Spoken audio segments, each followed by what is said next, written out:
Increasing housing affordability requires more than just removing GST. Critics say Toronto housing experts are applauding the federal government's plan to remove the general sales tax on all new rental construction as a way to spur development, but caution more needs to be done to address the housing crisis. Prime Minister Justin Trudeau announced the cut on Thursday, amid a spate of proposals aimed at easing the rising cost of living. Shortly after, Ontario's government promised to follow suit. The province will work closely with Ottawa to cut its 13% harmonized sales tax for all long-term rentals, also known as purpose-built rental housing, said Municipal Affairs and Housing Minister Paul Calandra in a post to X, formerly known as Twitter. The two announcements could prove a tipping point for some projects made unviable by rising development and interest costs, said Jennifer Keesmaat, a partner at Markee Developments and Toronto's former city planner.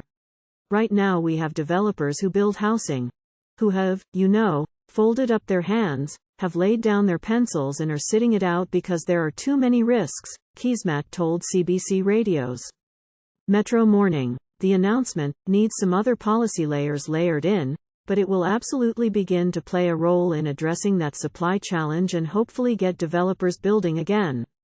Keesmaat and other development experts agree removing taxes is a great first step. However, they say other measures are needed to get in front of the housing crisis, such as finding ways to cut red tape around project approvals and focusing on building in areas that are already developed rather than building from scratch on greenbelt land. But some caution a different approach to tax cuts would do more and faster to get housing projects off the ground. Direct funding to municipalities to build housing would be more effective, said Parkdale High Park Coun. Gord Perks, the chair of the city's Planning and Housing Committee. His committee has been tasked by Mayor Olivia Chow to help the city act as a developer and help it achieve the municipality's larger target of building 285,000 homes by 2031. The tax cut is helpful, Perks said, but only a small part of the cost of building housing. It won't change our practice at the city frankly, unless we get access to capital so that we can help not-for-profits and co-ops and public housing get built. More than 300,000 rentals are needed in the GTA over the next decade to accommodate population growth, according to a report released February by the Federation of Rental Housing Providers of Ontario, the Building Industry and Land Development Association, consultant firm Finnegan Marshall, and real estate research firm Urbanation. The need for more housing of all types is dire. It really does require almost a wartime response, said Tony Irwin, President and CEO of the Federation of Rental Housing Providers of Ontario.